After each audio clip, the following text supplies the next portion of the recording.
Nice. I got my note taker going for your wisdom bombs. Hi, Judy. Hi, Scott.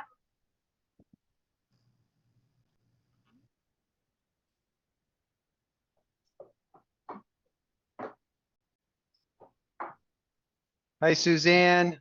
How Hello, are you? Sajad. I'm great. How you guys doing? Awesome. Good, good. Scott's here in a tie with his hair combed. Like, what is happening? You know, Nice. there's that white guy out there that thinks he's better than me. He's showing up to events with a tie on. Yeah, So he doesn't wear pants though, so just FYI. sounds exciting. Sounds like he's has self-confidence. I like him already. I like him because he laughs at my jokes mostly. He does laugh. He laughs at my jokes too. I wonder if that's why I like him. Sign of an intellectual. They know we're kidding. Yeah. David, you done your exercise routine, my friend? Did you turn your camera?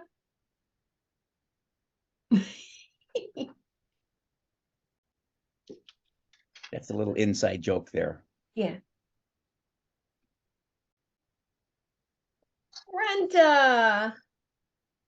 Brenda, who introduced me to an amazing person last week. Thank you, Brenda. I don't know Brenda. I know Brenda. You know Brenda. Thank you, Brenda, for the introduction to Greg. We're moving forward on that project, and it's going to be amazing. Awesome. Thank you. Lisa's here. Casey, in the middle of tax season. Hope she's staying sane. All right. Welcome, everyone, to Friday, March 10th, to Growth Intentions and our second week in a row with the incredible Sajad. And he's going to take us through some more wisdom bombs today. And for any of you that are here and would like the notes from today, got my note taker here and been playing with an incredible, especially for these meetings when people are dropping incredible wisdom and value. So let's jump right in. Sajad, welcome. Well, thank you for the opportunity again. You said I was incredible. I would have gone with humble. Humble. I would start there. If you think about how great I am, I barely ever talk about it. All right, let's talk about how to add massive value. And I'm going to intentionally be redundant on the first thing that I'm going to say, which is you have to take yourself out of yourself in order to look at yourself. And people have a really, really hard time doing this. I think this is that thing about being hyper self-critical. I was raised that way. And so it's easy for me to look at myself from, and I get insulted a lot too. So it's easy for me to look at myself from outside of myself and see if there's actually value there. So when my clients are trying, when I say to my clients, add massive value, they'll do a post and it's an advertisement for what they sell. Or you see people do speeches and all their speeches is really, it's a commercial. And Suzanne, how did you define, I think you can say this better than I can, how do you define adding massive value? Well, we had this discussion the other day. To me, you must teach me something, show me something, or give me an insight about something that I have achieved on my own. Yeah, that's an outstanding definition. It's the takeaway. So if you take yourself out of yourself and look at yourself, look at your last few posts on LinkedIn or TikTok, Instagram, Facebook, YouTube. Oh, I'm talking fast again. Your last your last presentation. I was in an event last week and they had 60 speakers and I saw 6 presentations and one of the 6 was valuable. Another one of them, and they spoke for an hour as well. Another one of them gave me 2 things in 1 hour. I feel like if you're given 1 hour to speak, you should speak for 30 minutes, maybe 40, and then engage with people for two reasons. The value to the audience is in the time during Q&A, and the sales occur during Q&A. You don't sell by pitching your business. You sell by showing you're an expert at what you do. And that's by adding massive value. So look at your last 3 posts somewhere and take yourself out of yourself and ask yourself, did I get something where I can, if I was not me, could I read that or listen to that and do something with it? I've seen David speak before. He's good. It's the utility of the speech, right? Yeah. Can I take what you said and use it for something? And can we do a little, if you're interested in some feedback, go grab a post that you're curious. Did I teach something, show something, give insights? Did I provide value here? And drop it in the comments, and we will definitely do some live feedback on that if you're brave enough. Because I think this is huge. I was literally approached like 7 times last week by somebody who wants to come into my community and give value like Sajad is doing right now. And I said no, because I watched their videos, read their posts, subscribed to the newsletter, and I didn't learn a damn thing. And so I'm not going to give you a pedestal if I'm not inspired, if I'm not learning something. Does that make sense? So I went back and forth with the idea of having people share their stuff. Oh. The the problem is that people have a hard time being critical of themselves. And so when they look at what they post, they say, yes, that was valuable. And all it does is say, buy my stuff, buy my stuff, buy my stuff. I was at a networking event a couple days ago. Well, I had two negative experiences with this person. So I met her 2 weeks ago. I told her at the beginning of the meeting to pitch me, by pitch, I mean to concisely and clearly articulate your value for what you sell. And she didn't do that. And then I did. 3 minutes into I do a 6-minute pitch. 3 minutes in, where I add massive value throughout my pitch. You can take my pitch and actually, it's a total infrastructure of business, right? And then 3 minutes in, I said, are you bored? And she said, no. And then after I was done pitching, she said, I was bored. And I said, okay, great. You could have told me that 3 minutes ago, right? And then at the end of the meeting, I said, well, I have, like 5 good referrals for you. If you meet with me, unless you're horrible, I'm probably going to connect you with some good people. And she said, well, do you really know what I do? And I said, yeah, sure. But I didn't, because she didn't pitch me. And then I saw her again at a networking event this week. And I believe you should always run the room. So if you're in a breakout room, just automatically go, okay, we each got 2 minutes. Suzanne, you go first. Because that's going to, 1, you're going to be the person in power in that room. And 2, you're going to be able to add the most value to the different people in the room. You're going to have the most opportunity for engagement. So I asked each person, first they did their pitches, then there was some conversation, and then I make sure that the more timid people always have an equal opportunity to speak, the shy people. So I called on them and I said, can you say 2 things that are extremely valuable? So 6 people in the room, and 5 of them do that. Then this same woman who doesn't, or whatever, has some kind of issue with me because I pitched her. Go ahead, sweets. She said, well, I'm a LinkedIn expert. You should meet with me. I have this free thing you can read, or free form you can fill out. And I said, very nicely, or at least as nice as I get, can you say something that's valuable? She got really upset, right?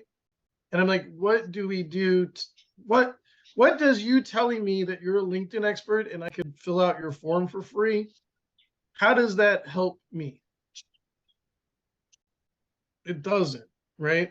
And then she sent me an email the next day about what a horrible person I am, whatever. And I'm like, and then she said, do I want to hire her for $500 an hour to help her with LinkedIn? And I said, I still don't fucking know what you do because you never pitched me. And when I did see you speak in another environment, you added zero value. Suzanne and I talked about this, I believe, yesterday as well. Oh, wait, I'm going to get ahead of myself. We'll skip it later. So experts, people that purport to be experts, you got to check them out.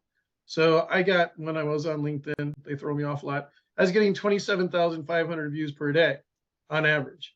And then the LinkedIn experts, I hear them bragging about getting 5,000 views per day, which of course it's all about return on investment. So it's not just vanity numbers, but if you got that number of people seeing you, you're going to get a lot of people hiring. And so, and then I had another, I struggled on a couple of my YouTube posts. They usually average 1,600 views, and one of them got 26 views. So I asked my former clients about it, and one of them referred me to a YouTube expert, and she had 46 views for the last 10 days on average. So make sure when you're dealing with experts that you research them and don't hire them because you like them. They should be killing it at what they purport to do. And if you are an expert, you should be able to show it. And so here's a story from Frank Agan I heard 2 years ago that really helped my business out. Don't ask him about his story about grapes. It's horrible. But anyway, this story is really good. I'm emailing him after this meeting to ask him if he knows about a therapist because I keep having nightmares about grapes. He told a grape story 2 days ago.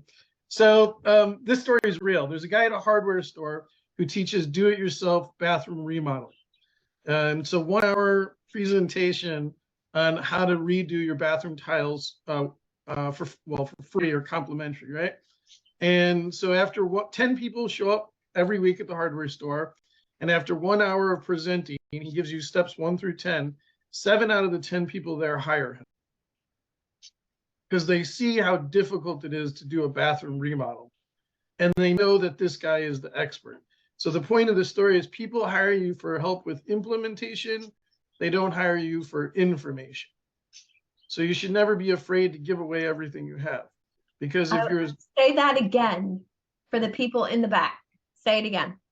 People hire you for help with implementation, not information. So you should not be afraid to give away everything you know. Suzanne and I had a similar experience this week with 2 experts or 2 alleged purported experts. And we asked, okay, well, give me like 3 things. I don't know if she said it this way. I say it this way. Just give me 3 things that show you know what, I mean, you should be able to give a lot more than 3, but at least give me 3. And then that'll show me that you know something more than what I know. And then I should pay you $500 an hour or whatever it is your fee is. And they say, I can't tell you that, or it's proprietary information, or I'll be giving away my program. I'm giving away my program right now. I'm doing it for 3 weeks in a row. I'm not concerned about that. I'm not concerned whether people hire me or not. I meet with people for 30 minutes, and a lot of times after 20 minutes, they say, man, if I got this much out of you in 20 minutes, I couldn't imagine what would happen in 6 weeks. In the information, I think this is one of the reasons I subconsciously talk fast, is because you can overwhelm people with knowledge if you have knowledge. If all you have is 30 minutes worth of knowledge, you're not worth much money. But if you can cover 45 things in 30 minutes and do that 3 weeks in a row, that means you still have a lot more content to what you have to offer. You shouldn't have a fear of giving away what you know. And Frank helped me out with this by telling that, because I was like, how much of my program do I give away? And he said all of it, which when you hear that initially, it sounds stupid and counterintuitive, right? If I give away everything I know, why are people going to pay me money? Because they don't know how to do it themselves. Everybody knows about organization. Everybody knows about a to-do list. Everybody knows about branding and pitching and ROI and strategy and mapping. Everybody knows everything about everything I teach. And everybody knows, I mean, to the surface level, right? I know if I find out what you do, I probably know some things about it. But that doesn't mean that I know it like you know. That doesn't mean you're not worth a lot more money, because if I'm teaching a to-do list, are you going to pay me for a to-do list? Not necessarily, but if you learn it the way I teach it, you're going to, it's worth way more than the way you're currently scheduling out your time. Don't be afraid to give out information. I already said for a presentation, talk half the time. I think this is an ego thing. where my clients want to talk all the time, or they think, well, if I talk the whole time, then people will hire me because I got more content in. And it's not true. The way, in my experience, I get hired during Q&A.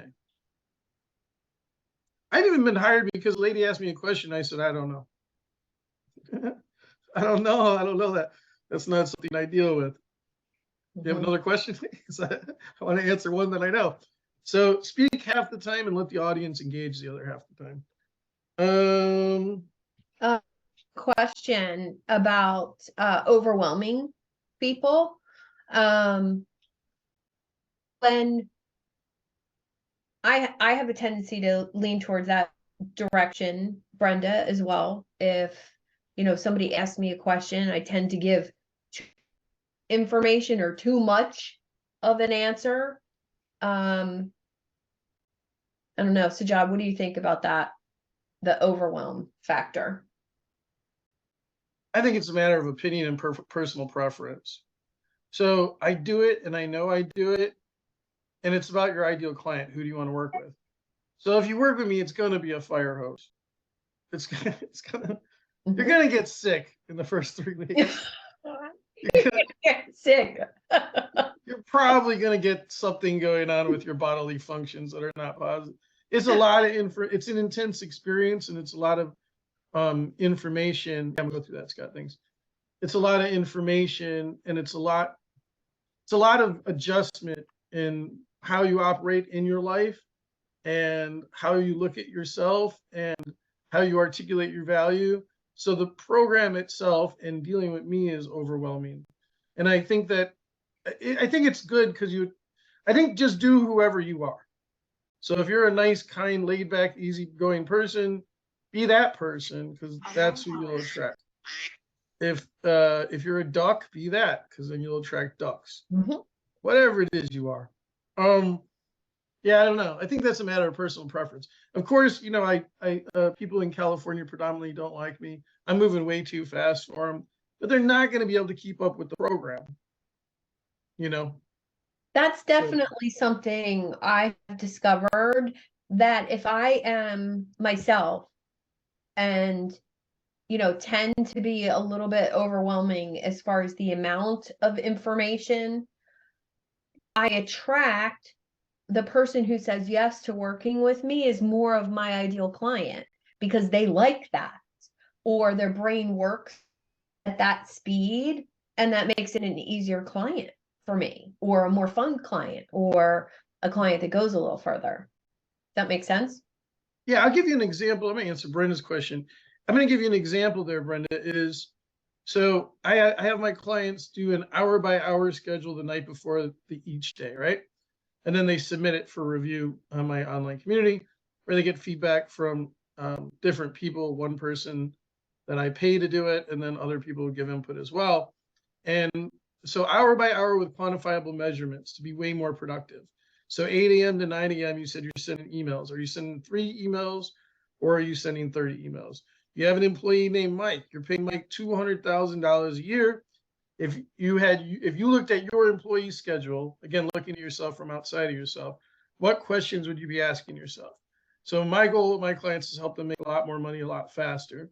And so we look at money-making activities. What percentage of what you're doing on your schedule are money-making activities? Things that are not money-making activities are creating, researching, analyzing, ruminating, meditating, flex time. I can tell you that, which is a major component of my program, and you still can't, not you, the plural, you still can't do it because you can't you're not trained to take yourself out of yourself to look at yourself. So you got bullshit in your schedule all day long. People before they hire me tell me I'm working 12 to 15 hours a day or 15 to 17 hours a day because I require my clients 24 hours in a day. You sleep for 8. That leaves you 16 hours. You work 12 productive hours. You're off 4 hours a day. So when I say 12, they say, oh, I already worked 15 to 17 hours. The people, after they hire me, find out people are working 3 to 5 hours a day on average. Because they're watching YouTube and they're calling that work. They're reading books and calling that work. And they're making 30 grand or 50 grand. That's why you're making 50 grand, because you're not focused on money making activities. So even if I give that to you, you still need to hire me. You're not going to be able to do it on your own. And other people can teach that, and you can have accountability partners. It's not the same thing as working with me, because I don't care about your. I will make you cry. You will get diarrhea. I will curse you out. I will use homophobic, racial slur.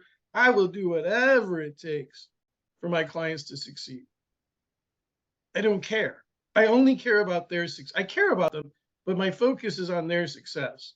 One of my last clients wrote me a 2-page letter in week 2 and said, I spent all last night crying, blah, blah, blah, blah, blah, blah, blah, blah. And I said, don't send me letters like this. I'm not a psychologist. Where's your fucking schedule? I want to say something. Sure. When you realize, and it's not the word that makes people sick, it's them realizing that they've been BSing themselves before, right? It's the realization that, oh crap, I'm the reason why I'm not making more money. I'm the reason why this isn't working. I'm the reason why I'm not successful. That makes you sick. It's not you. So it's a powerful realization when you learn to look at yourself, what you're doing and what you're creating, and say, oh, well, I just spent 4 hours on Zoom today and I didn't pitch myself once. I talked to some great people, but what good does that do my business? Yeah, I have clients from 24 years old till 70 to 72 years old. And it's sad when my older clients, one of them's, I won't say a specific age, he's in his 60s. And he said to me, and I've heard this several times, I've been living my life completely wrong. Even clients of mine that have made millions of dollars in the past, they didn't even focus on ROI or CAC. They didn't know what they were doing with their time. There was no organization to their business. They kind of like lucked into millions of dollars. Some people do that. Some people make 150,000 a year and they're a complete mess. So I don't think that, I don't think you're really giving everything away when you give everything away. You're giving the information away, but the ability to implement is the difficult part. I'm going to talk, Scott asked about the pitch. I'm going to talk about showing massive value in the pitch. I'm going to tell you exactly what I teach people in my first workshop. And then still, can you do it? Scott runs that workshop for me, and people still can't do it, right, Scott? They can't do it without your help. It's hard for really anybody to kind of clarify what it is that they do. And so that's a very important thing. But once you have that down, a lot of things tend to take off from there. Well, Scott's excellent at branding. He did a great job on his brand. So now I have him helping, he's helping me out train the new people on that. I took my clients who were best at certain parts, and then they're coaching new people so that my new people get more value because they're having somebody teach it in a different kind of way. And then also it's less me repeating myself millions of times as well. I still end up having to do it, but not as much. So get more input from different people from a different perspective. Okay, so posting on LinkedIn, TikTok, Instagram, Facebook, YouTube. Here's the 3 things I teach. First, start with a hook, then add massive value, then call to action. And that doesn't matter what platform it is. So have a hook, get people's attention, add massive value, call to action. My call to action is please hop on my calendar, learn more, which is pretty hilarious on TikTok because there's people have turned please hop on my calendar to learn more into an acronym. And now they compete to see who can put the acronym fastest. And it took me like a month to figure out, I'm like, what does this mean? And it's please hop on my calendar to learn more. So catch, call to action. Catch, add value, call to action. Oh, repurposing and engagement. So I figured out if I post to TikTok first, it automatically saves to my phone, which means I can repurpose to YouTube, Instagram, and Facebook in 6 minutes. And then engagement. 90% of what I get because of who I am and how I hold myself in the world is hate, but I still engage with the hate. So I get called a stupid, lazy idiot fraud, ugly. And I say, thank you very much for promoting my post. I greatly appreciate it. And then this guy said, you dumbass. I called you a dumbass. I said, thank you very much for promoting my post. I appreciate it.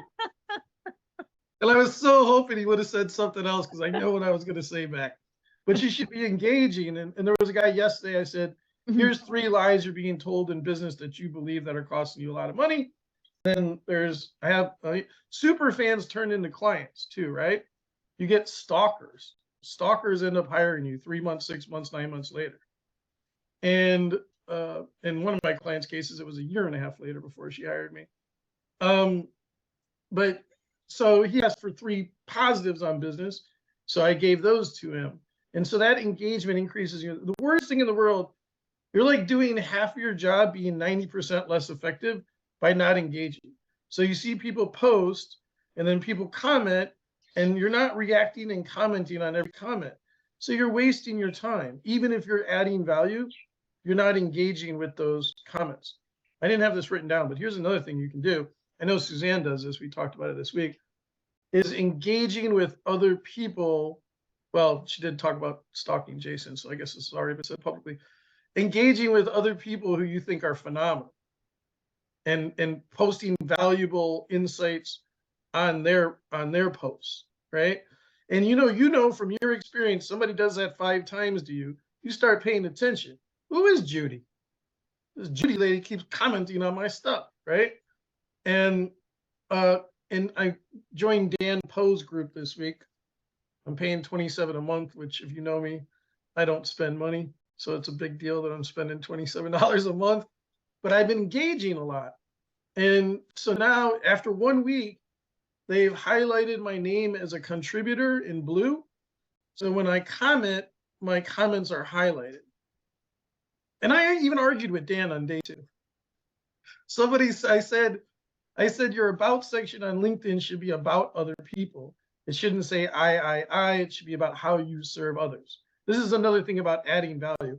If I read your LinkedIn, not that I have one right now, but if I read your LinkedIn, can I get value from your about section?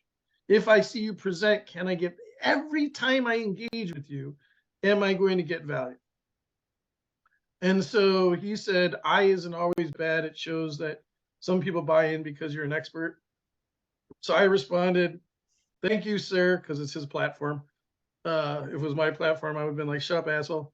But anyway, I said, thank you, sir. Are there statistics to back up that it's not better to be forward facing? And then 2 days later, I was highlighted because I'm adding value. Every time people put stuff in there that says critiques and something else like that, so they're asking for feedback, I go to that list every day.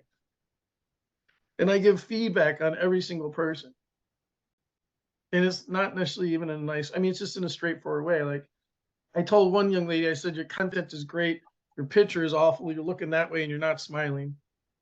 So, but any kind of feedback. And then, Dan or one of his administrators noticed and highlighted. You get the benefit by giving the value. Podcast, same thing. I teach my clients you do your pitch, but in your pitch, there's value during your pitch. Or there should be value during your pitch. If I hear your pitch on what you do, are there takeaways within that for me? During a one-on-one, I talked about this last week. I'm going to talk about it again.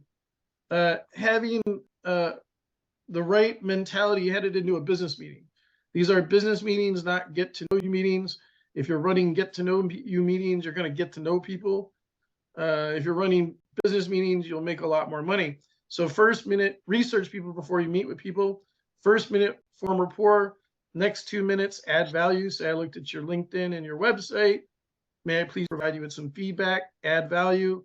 Let them pitch for 8 minutes. Take little handwritten notes while they're talking so that when you pitch, which is concisely and clearly articulating your value, you incorporate their specific needs in an interwoven way. And while you're pitching, you're helping them. So one of the things I teach people to do is have a clear, quantifiable goal, a number, a financial number that you want to reach.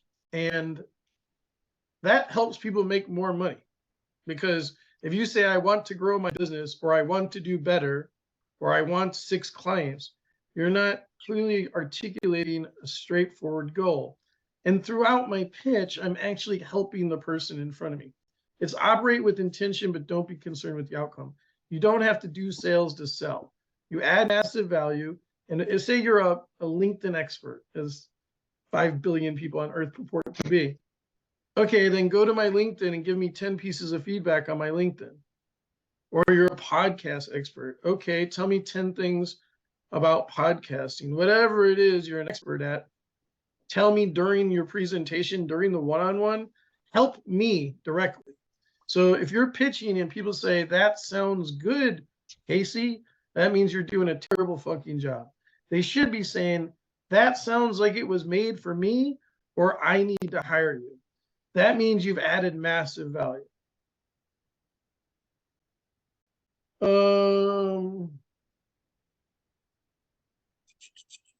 Breakdown. Oh, the breakdown of your pitch. Let's take some questions if anybody has questions or insights, or that was a lot. So we discussed framing the call, being the leader. It is like a fire hose when he's here, isn't it? I'm trying to talk slow too. That's the thing. Hard. Jason said something about your LinkedIn post, that there needs to be something of substance. Jason, could you something more about that? Yeah, I mean, just everything that Sajad's teaching here, like the other reason for it, it's like going through all the effort of like SEO, and you want to rank high, and then they go to your website and there's nothing there. Like, you're going through all the effort out there, and if you're doing the things of engaging, because there's been a couple of folks who, I know they probably want to be on the show or something, like they're engaged, like I've never met them, stuff, but they're always engaging on those posts and doing, and I love it, love the support and engage there. And I go to their LinkedIn wanting to find an excuse to have a conversation and like, entertain that idea and stuff like that. And there's just nothing. There's zero activity. So I have no idea what they're about. I have no idea what they post or anything. And, if we're going to go through all this effort, it's like, that's what's so important about both sides of it. You can have the greatest content and profile in the world, and if you don't do the the outreach stuff, that doesn't work either. So I agree. Were there any other questions in the chat that were missed?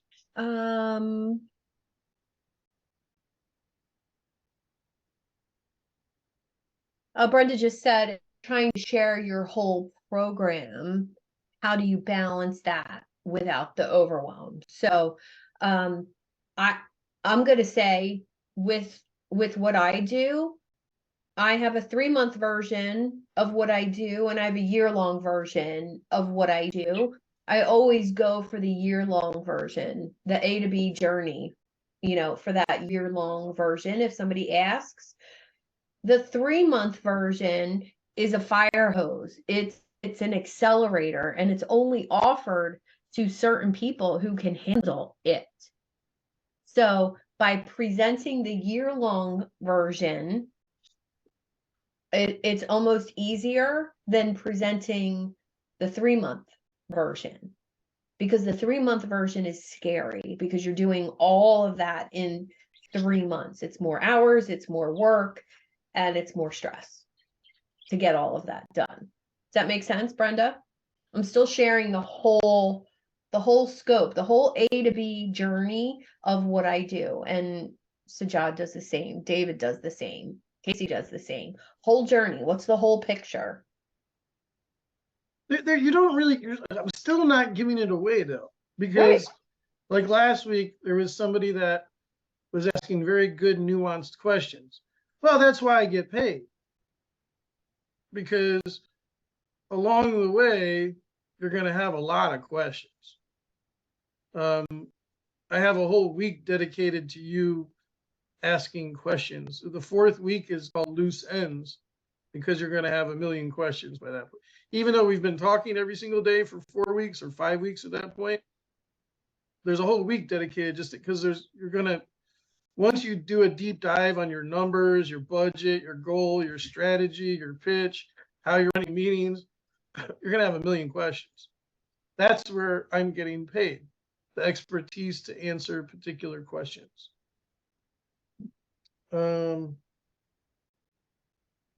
right, Yes. can I give, oh, go ahead, Lisa. Oh, no, I was just going to say that I'm sure that each of your clients requires an individually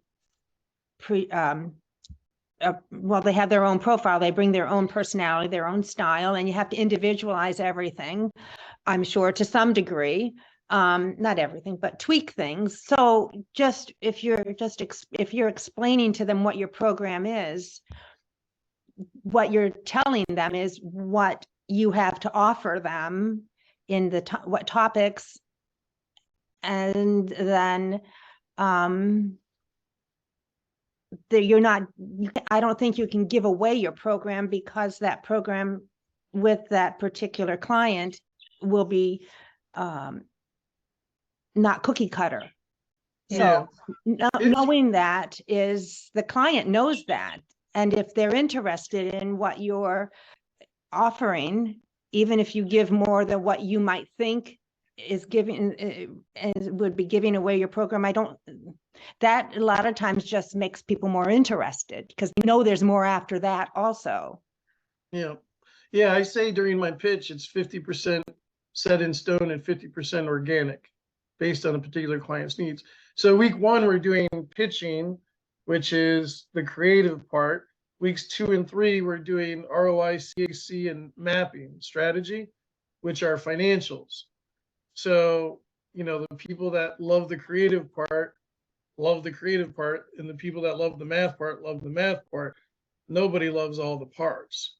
There's certain kinds of brains really struggle with, and Scott's been training other people for like 6 months now, so I'm sure he can tell the difference between somebody who can easily create or how their brain operates.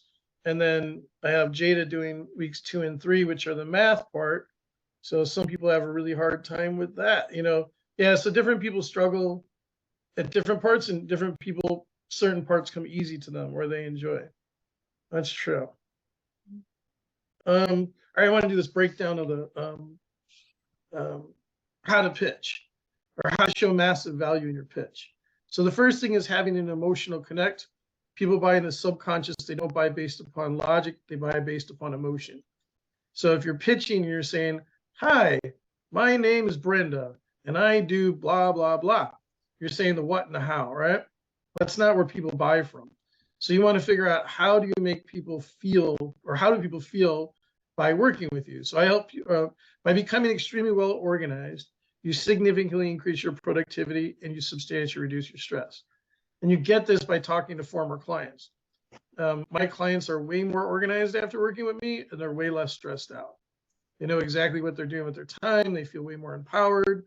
Their self-confidence goes way up. So figure out the emotive words you can use at the beginning of your pitch. That's how and you want that to be the first line on your website and the first line on LinkedIn as your tagline. So if right now you have author of books or some dumb shit like that, or expert at marketing, that's the number one thing. When I see an expert at marketing, I'm like, I already know you're not an expert at marketing just based on the first sentence, because you don't even have an emotional connect. And then after that, you have package A, package B, package C. What are the 5 added values of each package? And then what are the logistics after each package? Put the potential client in the shoes of somebody that's already hired you. So let's pretend like I already did my 5 added values. When you hire me, we're going to work together up to 1 hour per week. I'm on call 24/7. I don't take off on weekends. I don't celebrate holidays. You get 1 hour of homework. It's an entertaining and educational video. You're going to take copious handwritten notes to ensure it pounds in your subconscious and that you're not multitasking. You get access to my online program as well as my online community. It's 20 other entrepreneurs like you. They all support each other without charge. Lots of my former clients are very well-known people, and they all do, a lot of times they do deals with each other. They also support each other without charging each other money. And I've brought on 8 of my former clients who are going to help you out with creating your LinkedIn profile, knowing how to post on LinkedIn, and a coach for each one of the workshops. So that's putting the potential client in the shoes. You can picture what it looks like to work with me now. When you work with me, you're going to know what it looks like. So when you're pitching, do I hear, and I think that people struggle. I've seen this. They put the logistics and the added values. They put the added values in the logistics. They smush them together. Have your 5 on my program. I have a worksheet. It's 5 added values with 5 lines on it, right? Then when you hire me, and then 5 lines for the logistics. It doesn't have to be 3 packages. It doesn't have to be 5 added values. It doesn't have to be 5 logistics, but it has to be concise and clear and easy to digest. It'll make you sound a million times better, because no matter how valuable you are, it's really worthless if you can't articulate the value. So you guys know lots of frauds make lots of money. They're really good at selling. They're really good at articulating value or articulating fake value, but they're really good at it. You can be really good at what you do and you're still only making 100 grand because you don't sound extremely valuable. And you're afraid because people say, don't pitch. It's no like and trust. It's all about relationships. It's go giver. Be a good guy and then you'll make money. Or, you know, form relationships and then you'll make money. You got it. I meet with people. I met with this woman twice in 2 weeks now, or met with her once, saw her once. Still no value. How many people do you meet with? And at the end of the meeting, you're like, I have no idea what they do. Or there's no way I would hire that person. And then you're going to email me $500 an hour, you idiot. For what? Why? What am I doing? I still don't know what you do. And I've seen you speak twice. And if you take yourself out of yourself, record yourself, then take yourself out of yourself and look at yourself or look at your written pitch. Is there massive value in that? And the first week of my program is when I teach my clients how to do this. And I'll ask them after they do their initial pitch, I say, would you hire you? 90% of them say no. So then why are you asking me why a lot of people are not hiring you and you don't have a lot of money? Take a look at my Can you mute her for me, please? Thank you. You wouldn't hire you. So look at your written pitch and ask yourself if you would hire yourself. Does it sound extremely valuable? And can you get that out in 6 minutes? Oh, I know another good thing here. You got to perform your pitch. Well, there's 3 parts to the pitch. Create your pitch, memorize your pitch so that you can perform your pitch. So you should be able to be drunk, high, coming out of a coma, 3 o'clock in the morning, and I say, pitch, right? Your husband or wife should slap you in the face. You wake up, you pitch. Because there are 2 elephants. Create, memorize to be able to perform. The first elephant is create, memorize, perform. The second elephant is incorporating their specific needs in an interwoven way. So I can give you 1,000,000% of my attention when we're meeting because I'm not thinking about what I'm going to say. You can interrupt me. My dog can interrupt me. My neighbors can interrupt me. My mail lady can interrupt. I can get all thrown off and go right back to my thing. Or you can ask me a question. I can go right back to my thing. Or you can look bored as shit when I'm talking and I can stay on path. Because nothing's going to throw me off. And I can listen closely to what you're saying and take what you say and put it into my pitch. I had a guy yesterday, he's going to hire me. He's a Marine, former Marine. He had a lot of questions for me, right? So while I'm presenting, he's questioning. Yep, got it. And then I go right back to my thing because I own it. You know, it's totally in there. So you have to make sure you have that memorized so you can perform it, so you can incorporate their specific needs. I think that's more about closing deals. All right, let's see. I'll cover that anyways. Asking the right questions before, during, and when facing objections. So before they're meeting with you, your Calendly survey has 9 questions. Make sure you're asking them where they're at now, what barriers they're facing, and where they want to go. You can customize those questions to what you provide, your product or service, so that you can add massive value based upon what you do. So if I'm doing podcasting, they can say they don't have enough clients, or if they, they don't want to do public speaking, I can just take whatever they say and use that to add value to them based on their questions. And in an 8-minute presentation, if you can hit on 5, you're going to land 90% more deals. If you hit on 10 things they said, people tell you how to sell, right? Or people tell you how to sell them, right? You just got to take what they say and then regurgitate it back to them in terms of what you provide. Think again, you've met with people and they tell you a bunch of stuff about what they do, but they know nothing about what you're looking for. So then, and then they don't incorporate your needs into their pitch. So then it's not for me.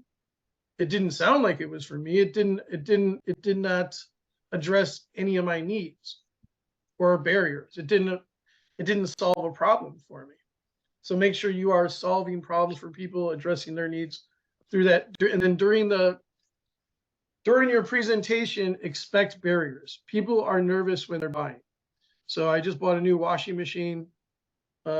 And then as soon as you hit the buy button for $400, you think, oh shit, was that the right one? Should I have looked longer? You're always nervous when buying, right? And so people are nervous when buying. So expect them to be nervous. When I'm starting out with my clients, a lot of times I'll say, okay, what happened during your meeting? Well, they said no. What'd you say? I said, okay, I'll talk to you later. You don't do that, right? You say, what's the hesitancy? I asked explicitly, what's the barrier we're facing? I know Chella said the more feminine way. I forget the exact quote, so I'm paraphrasing. Tell me what you need here in order to feel like this is a good investment. So there's different ways in which you can do this, but if you're providing something extremely valuable and you're not offering to let people buy it or helping them to buy it by being confident for them, you have to be confident for the buyer because they're nervous, you're doing them a disservice because they're probably going to go hire some idiot and get ripped off because you didn't help them to buy. It's a different perspective. And it's not about a hard sale either. I'm not twisting your arm. I'm not pushing you around, but I'm not letting you talk yourself out of what you need. Lee, you're going to have to watch the first 47 minutes. I think I said something smart somewhere in there. I think that's all I had for notes. So let's just talk. Yeah, I tried to take notes as fast as possible. I did make a little joke. I did get a client when I was drunk one time out at a bar, and I'm going to tell you why. Because after 2 drinks, there was a confidence thing that happens. And I realized that all of my BS that I get in my head during the sales conversation was gone. And I literally just said, I can do that. I can help you do that. You should hire me. Oh, go ahead. No, I was just going to say that was out of character for me back then to say you should hire me. I would love to help you with that. I got an older sister and a little brother, and they have normal people's self-esteem. And I'm not a narcissist. I've been tested. I just have a lot of self-confidence. So I'm at this is during law school. I'm at the grocery store with my girlfriend, and we walked in, and the customer service lady says, how can I help you? I said, I'd like a democracy with a free press and an educational system, because that's what I always say when you ask me how you can help me. And she goes, oh, I was just listening to some radical radio station this morning. Can you tell me more? And at that point, it was just my girlfriend and I in the bakery. And so I gave like a 15-minute speech about how to create a revolution and a democracy with a free press and an educational system. And I wasn't paying attention that there were now 12 people behind me listening to my speech. And then I'm like, oh, I guess that's enough for today. And I gave her my business card. I'm like, if you want to talk again, I said, also, I'd like a coffee and a brownie, please. So we get to my car, and my girlfriend, who didn't curse very often, she said, "What the fuck is wrong with you?" And I said, I was eating my brownie. I was all happy. I was like, "I don't know what you mean." She's like, "Look at yourself." I said, "What? What's wrong?" She said, "You have on pink fur pants and your shirt says fuck off. And you just gave a 15-minute speech at a bakery about revolutionary theory at 7 o'clock in the morning in front of 12 strangers." And I said, "Oh, I don't know. I don't know what I did wrong here. I just said my brownie." She said, "There's a piece of your brain missing where you're supposed to care what other people think." So I've never had self-esteem issues. I've been hated on a lot, but I don't see any problem with that content that you've before your brownie and coffee request. I think possibly some people behind you didn't have a problem with it. Otherwise, they would have left. or they would have said something. I don't know. Yeah. What I Shit. get Well, the from point- your story is that just being yourself is going to attract the people that you want. It's just a goofy story about self-confidence. Yeah, but what Suzanne said about, she said she got a deal while drinking. So I'm like this when I'm sober. I am sober right now, and I'm like this. Well, I think that's the whatever you need to do to get to that confident place. I'm not advocating drinking before your sales conversations for confidence, but what I say is in that space, I see that we're out of my norm. And I wasn't successful at that point. I wasn't doing well my sales and meeting people and connecting with them. And I took away when you're able to look at yourself and say, gosh, I just landed a client because I got out of my own way. And Sorry. No, go ahead. When you're able to articulate massive value in 6 minutes, you're going to get treated a lot different everywhere you go. So your self-confidence is going to go way up. I mean, it happens for 100% of my clients. Mm-hmm. One of them, I almost didn't hire her because she said behind my back, not about me. She said, networking is a waste of time. This is a waste. She had a terrible attitude because she had been trying for 2 years and wasn't making shit money. And one of her best friends had hired me before. And she made 10 grand in the first 7 days. And so I was like, I'm not going to work with that lady. So I only work with, I think this was to Brenda's point, or no, that was Lisa, I think. I only work with up to 5 people every 6 weeks. I only work one-on-one with people. And I turn down 50% of the people that want to hire me. It's actually how I ended up dating my ex-girlfriend. She wanted to hire me and I said no. But I'll fly you out. Come see my mountain. So when you're able to show massive value, you're received differently. So I told that lady, I told her friend I wasn't going to work with her. She said, I'll do half the work. I said, fine, I'll let her work with me. And 2 weeks into my program, she said, now all these people I'm meeting with are amazing. I used to meet all these idiots at the networking events. I said, it's exactly the same idiots you were meeting with before. When you know how to show massive value, then you're treated differently. You're received differently. Your calendar will be booked out for 2 months out within the first 3 weeks of my program, which is the number one thing people think I'm lying about when they get into my program. They're like, I thought that was a lie. I believed everything else you said when you pitched except that. But when you're showing massive value, people want to talk to you. It's why a person like Jason or David or Scott, I mean, I haven't seen all of you at events, but why certain people stand out and are treated differently, because they know how to show massive value. They show massive value all the time. Because 90% of the people at these networking events are broke. They're not paying, they're not paying all their bills off their business. That's not a business, that's a hobby. So when you see people, and Mike Verrett makes jokes, he DMs me when we're at events, and he'll say, hey, that's one of your clients, right? Or those 5 people are your clients, right? Former clients. I'm like, yeah, because he can tell. Because when they speak, there is value. And I make them feel bad because we look at their stuff and I'm like, this is shit, man. Nothing good. Nothing good in this post at all. I can't do anything with this. This TikTok, you said, come check out my store. Come check out my store. What is that? What did that do for me? Or download my free piece of crap workbook. I don't want your stupid book. Bestseller on Amazon, you idiot. Yeah. So when you articulate massive value, you'll be received differently at networking events, and you'll stand out. What was the other thing you said there, Suzanne? I should have wrote it down. I had another thought. You inspired a couple of thoughts. But it's all about value. I like the confidence piece. Oh, that was the other part.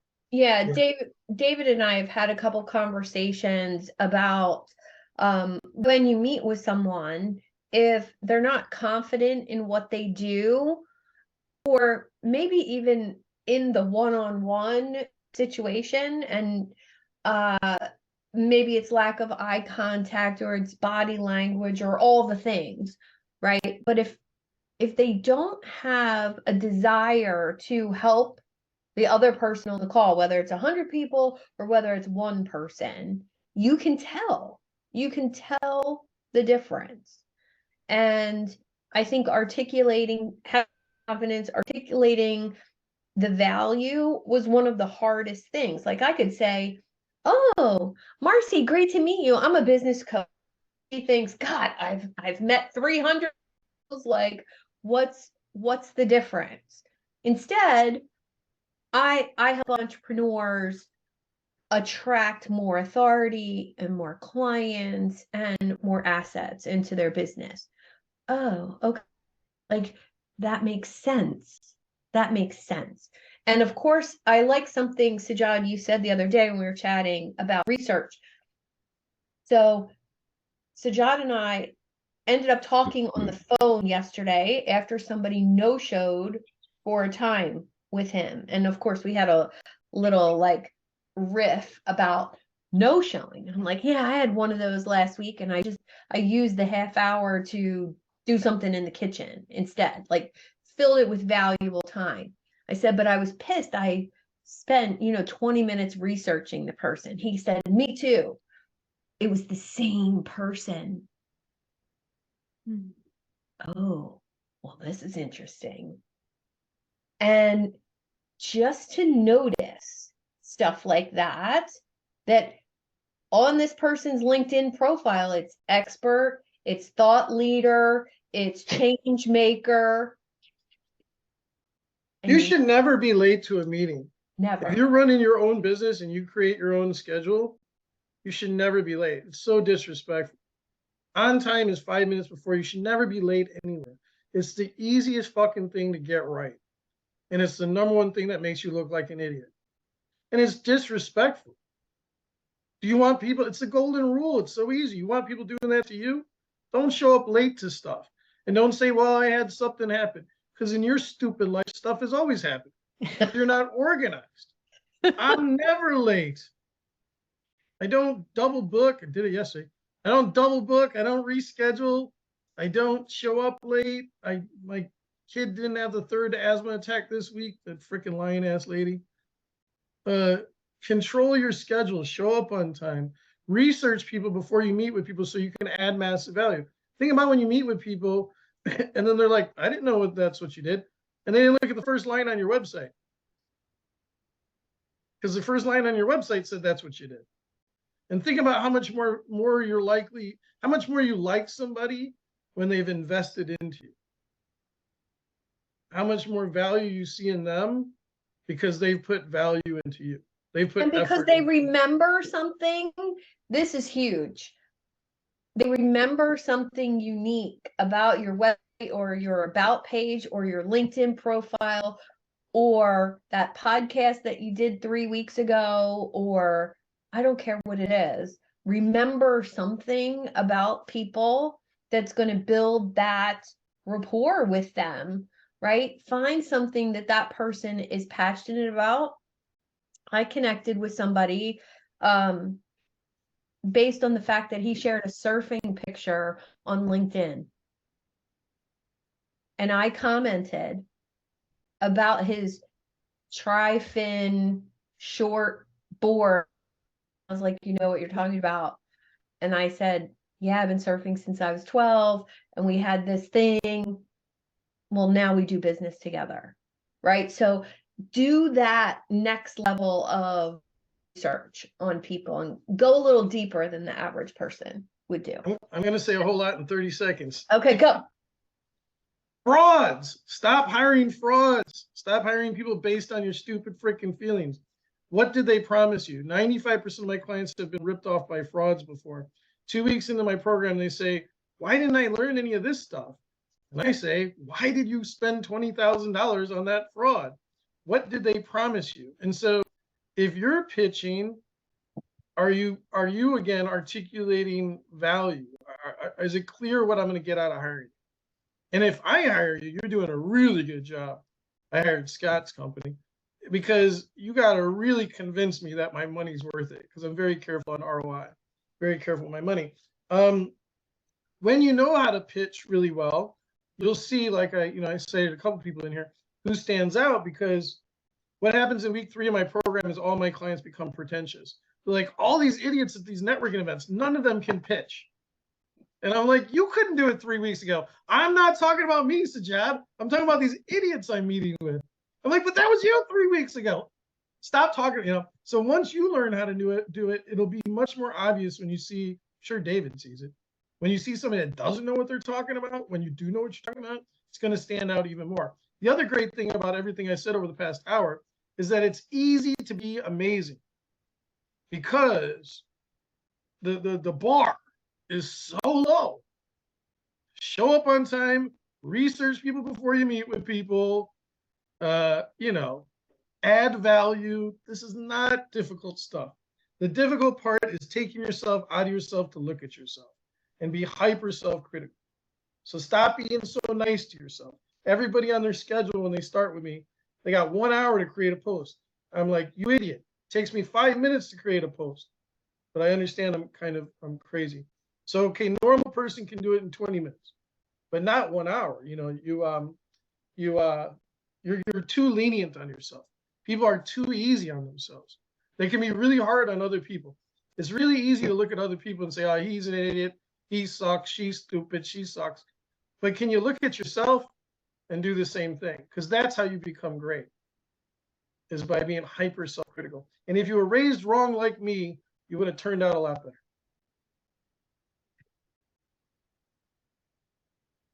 I was laughing so much I choked on my coffee. Does it really take an hour to create a post?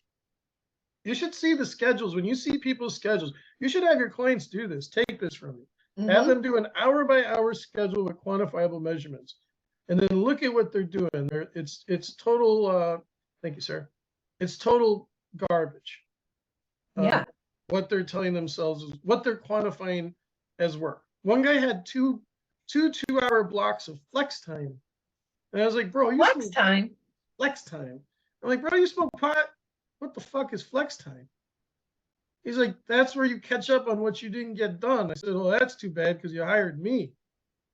That's not going to happen. You got to be your own boss. You got to hold yourself strictly accountable to your schedule. That's what being your own boss is. Yeah. Otherwise, I could wake up, start drinking, and play Madden all day. I work 16 to 19 hours a day by choice. But it's work. It's actual work. It's things that make money, lead to money. How many of you used to work in an office like I did? All right. So there was something I noticed when I was young. I mean, maybe 19 or 20. And there was 3 women that I worked with. And every hour or 2, they were outside for 15 minutes smoking a cigarette. And I was like, oh, no. This isn't fair. And my boss said, what do you mean? They're taking a smoke break. I said, it's every freaking hour. They're standing outside in the fresh air. So until you say there's no smoking in the office, which it's disgusting anyway. It's a dental office, right? And there's 3 people at the front desk who smoke. It was horrible. So I just said, okay, so every time they go out, I'm going to go out and I'm going to stand there and breathe fresh air. And he said, you can't do that. I said, I'm doing all of their work when they're out there. So I'm going to go too. And the office policy changed. Yeah, people have a hard time being hard on themselves. That's what I've Thanks for coming, Lisa. learned in 10 years Yeah. coaching people. They can critique the hell out of other people, which they do all the time. Well, You know, let's give everybody who's left some homework. Let's look at your calendars if you're brave, or let's look at. I think Brenda's got a question. She's had her hand. Oh, It blends in with your logo there. It's hard it to it's hard did. to see, It but totally- Oh. Thanks, Jason. I'm interested in the homework as well, but so my question is around the researching people. Mm. Oh, yeah. Sometimes you look at somebody's LinkedIn profile, you look at their Facebook, and it's not developed. They haven't filled it out. What kind of strategies do you use for researching people, or do you just not meet with somebody like that? See, this goes back to your questions in the beginning, and this is the point at which I get paid, because I have a whole worksheet on that because I've been asked that by former clients, right? And so it's like 18 ways to research. And I think, well, I mean, I'm going to do something out of order. Make sure before you give people feedback, you ask them permission, because the subconscious is adolescent. So anytime somebody gives you advice and you didn't ask for it, your subconscious goes, no, no, no, no, no. And the way to get that subconscious not to do that is to get their permission. So I say, Suzanne, I looked into you. Is it cool if I give you some feedback? So are they starting with the emotional? Oh, what to look for? Are they starting with the emotional connect on their LinkedIn? Do they have the emotional connect on their website? Is the branding between their LinkedIn and their website universal? For LinkedIn, do they have creator mode turned on, which you can just tell them to Google it. It's really easy to do. Are they using the most popular hashtags related to their to what their product or service is? Are they using the same hashtags on their posts that they're using for their LinkedIn 5 that you get? When was their is their about section forward facing? Is it about them or about how they serve others? Do they have at least 3 recommendations? Because that's how many show up on a cell phone. And how old are those recommendations? Are those recommendations relevant to what they're selling now? Do they have the logo on their business? Because you need to create a company page, which takes 4 minutes in order to have your logo transferred to your personal page. On their website, do they have the 3 packages with the added values and the logistics? Is that on the first page? Because like I researched last week, 10 years ago, it was 90% of people never leave the front page of a website. Last week, from what I could tell, it was 76% of people never leave the front page of a website. So if you got your services on another page, people might, on my website, you're going to see emotional connect at the top. Don't hire a fake ass business coach. Here's the 3 questions to ask. The whole outline of my programs on the first page of my website, and then testimonials, which is social proof, right? Is it clear what they do? So there's somebody I was researching, and I was like, do they do staffing or coaching or consultant or business development, or couldn't figure out what it was. Another person I researched this week, it was a woo-woo person who I actually liked, because on her survey, she said, I do legitimate woo-woo, but I come across as too woo-woo. And so I went to her website, and the first page had all the emotional connect in the world, a lot of woo-woo. And I'm like, what the hell does she do though? Then I went to her services page, and it was more woo-woo. It was helping you overcome mental blocks, mindset, barriers. Like, how many people are saying that shit now, man? And so you would say it in the way you would say it. I talk how I talk all the time. So I would say, this sucks. Like, I have no idea. Again, I would say, would you hire you? What is it? What is it that you actually do? You know. But even are there alternative places? Like if they don't have any of that stuff and it's just a wasteland from on their social? Is it simply, kind of take a stab at Google and then if there's nothing there, and Yeah, that was gonna be the next thing I say. I did I did that to a guy this week. I Googled him. I Google people too. And I was like, hey bro, you don't exist. Nowhere in the world. And one of the things he put on his survey was a lack of people knowing who he was. Like, oh, there you go, bro. It's hard to know who you are when, well, I mean, you Google my name, I come up the first page. I'm the first page on Google for my name. I'm, 5 out of the first 10 images. So that's another way to do it. But I'd say that's low hanging fruit, contingent Yeah. upon what you're trying to do. If they want to do a podcast and they're talking about marketing, you can say, I mean, that makes it easier to sell, right? The worse they are, the easier it is to sell. For me, I mean, like, man, you're not doing anything right. There was a guy 2 weeks ago. He said, I want to hire you for negotiations and closing deals. And I don't piecemeal my program because then I could get a couple grand by piecemealing it, right? But then they're still going to fail, and then it's going to be my fault. And my number one goal is the success of my clients, because personally, that's what I want. But even more importantly for my business is professionally, that's what's good for my brand. If you talk to my former clients, they will all 100% of them rave about what I did for them. And so I said, well, I could teach you negotiations and closing deals, but you couldn't pitch me when I asked you to pitch. And he's like, no, I couldn't do that. I'm like, in week 2 and 3 are your numbers. You don't have numbers. He's like, no, I don't have those. I'm like, so that's 5 out of 6 things so far we've covered that you don't have. So I think it makes it easier. The worse people are to sell whatever you're selling. Especially, I mean, for what Brenda does for your biz leads part of your business, somebody who doesn't have a LinkedIn profile or their website doesn't match their LinkedIn profile, you can easily give massive value by saying, I help my clients get more leads into their business so that they can make more sales. But here's what I noticed when doing the research on you. You don't have consistency from here to here. You're missing this piece, and this piece. And they say, make sure your shit's in order too. Yeah. Don't be telling somebody something you haven't done it. Well, that's true. Make sure you have at least 3 recommendations before you call somebody else out. That's right.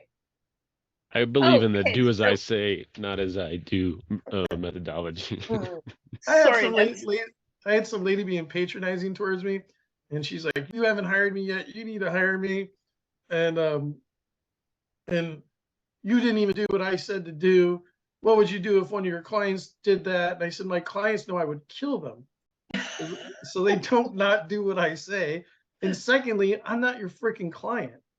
So yeah, you told me what to do, but I don't give a shit because if I respected you, I would have hired you. But I don't. So I don't care what you think, so I'm not going to apply your advice. Thank you for coming out. Yeah, I think it's really an opportunity when somebody is missing those key things that I help my clients do, or that Sajad helps his clients do. When they're missing them, it's an opportunity for you to step up and provide even more value, because you know what somebody's profile, even though you don't do profiles, again, that's another partnership that you could, a referral relationship you could have if you had a good person, right? I don't know. To me, it's just an opportunity to notice, and be less fearful of helping that person. Yeah, there's a balance there.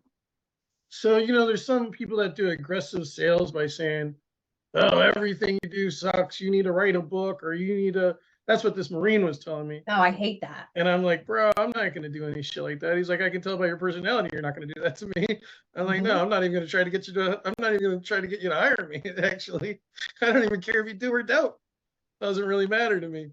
I said, but I am going to teach you. I'm going to tell you how to fix some things. and I'm going to say them in a certain kind of way, which is not, it's not a personal attack. And even at one point he got defensive, and I was like, bro, let's go back to the beginning of the conversation where I told you I'm going to, it's going to be harsh because you're doing your year and a half in business. You had made $275 in a year and a half. So I said, that means you're doing pretty much everything wrong. He's very smart. He's very likable. I saw him speak for an hour. He's very sweet, but his goal was to be the top speaker in the world. I'm like, bro, you can be the top speaker in the world and have $275. Is your goal money? Because you're not behaving like your goal is money. You didn't even articulate that your goal was money. You said your goal is to be recognized as the top speaker. One of my former clients is one of the most famous speakers in the world, and she wasn't making anything either. She quadrupled her income in 6 weeks of my program because we focused on money. But it is harsh. The thing is, Brenda, I don't know you or your personality, but when my clients, they don't want to make anybody uncomfortable, and they want everybody to like them. And that's where you'll fail. It is me. That's me. I thought so. I'm pretty good at this. And to be perfectly honest, Sajad, I really want to book a consultation with you, but you frighten me because I think you're going to make me cry. I won't until after you hire me. I'm nice until people hire me. Okay, I've broken one of your rules, and so I must jump because I was supposed to be someplace at 1 o'clock, but I just threw a final question in the chat. My other business, I have 2 businesses. My other business is financial services, and they tell me that I have to have my recommendations turned off on my LinkedIn profile, or they'll take my license. So I don't know what to do about that. Yeah, well, I don't. We have to talk to you more specifically because, like, Yeah. one of my clients is a financial planner, registered advisor. She's the wealthiest person I've ever met in my life, and and so she has those limitations. But there's different ways. Usually, when you have a lawyer, an accountant, financial advisor, then you have to default to personal branding. So you have to get people. You still add value in what you're doing, but you got to be careful that it's not to the point of advice. So there's a lawyer on TikTok where he even in one of his TikToks said that would be my legal advice. And I DM'd him like fast as hell. I was like, bro, what the fuck are you doing? First off, you're giving legal advice. Secondly, you called it legal advice. You definitely, because you're not allowed to give legal, you're responsible for that then. And so it's a line I walk with my clients, and I have to be clear with them as well. It happened on Owl the other day. Some lady called me and she's like, I have a child custody case. I'm like, I don't have an active law license. And so she asked me a lot of questions, and I was like, yeah, you need a lawyer.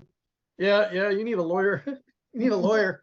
And then she put as she talked to me for a half hour. I did help her with more of the emotive part.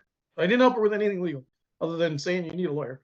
But I helped her. I gave her like stories of former clients that had situations, and if you don't have a lawyer, the bad things that happen when you don't. She put as her recommendation on Owl that I provided excellent legal advice, and I was like, ugh. I did not provide any legal advice. The only thing I told you to do was, and even when my friends and family ask me legal advice, I always say, the following is for entertainment purposes only. Everything I'm about to say cannot and should not be relied upon. You should hire a licensed attorney within your jurisdiction. Okay, Mom, go ahead. No, first off, did you hear what I just said? Please confirm. You can't rely on anything. It's for educational and entertainment purposes only. You can't rely on anything else. So there's a way to do these things when you have license restrictions. But that's a more nuanced conversation. And again, Brenda, that was everything you've been asking goes back to your original question, which is you're not giving everything away, because there's all these more nuanced questions that come along the path. Hey, now one of my clients helped autistic children. So she was like, I can't get into the schools. So I said, call the school, say, hey, Miss Judy, how are you today? She's going to say, fine. Who is this? This is Krista. How can I help you, Krista? Oh, I need to talk to the dean, whoever, or principal, whoever. And then they're going to say, well, what is it in regards to, Krista? And I said, then you say, well, it's a confidential matter. And she got through to, she was trying for 4 months to get into the school system. She got into 3 schools that day. One of them was a Catholic school. They pulled the priest out of the meeting because she said confidential conversation. And he got pissed off. He's like, this is not a confidential conversation. She said, it has to do with helping autistic children. That's a confidential conversation. And so, but those nuanced questions will come along the way, which is that if I'm giving broad stroke advice, which I basically am, I mean, I try to be nuanced, but it's not nuanced to each individual person's business. You know, one of my clients is a former podcaster or is a podcaster. One of them, there's authors, hypnotherapists, people that help children get off of school buses. So for every different, and I research people after they hire me. So then I find out about their business and I help them to learn how to, like my public speaking coach that hired me, she quadrupled her income because she quadrupled her prices. And I said, well, how did you do that? She said, you told me to look up market value. And so it's market value is like 10 grand for a famous person that teaches public speaking. So yeah, all those nuances, that's implementation for a particular business. That does not come out during a presentation. I'll book the consultation. I'll take the chance, see if you make me cry. Don't be afraid. Don't be afraid. Thank you so much for this. It really has been very valuable. Suzanne, I'm hoping that there's some way that I can bribe you to get the copy of last week because I did miss it. But, yes, I'll put it in the members area and I'll tag you. Okay, thank you. That You're 1 welcome. o'clock call is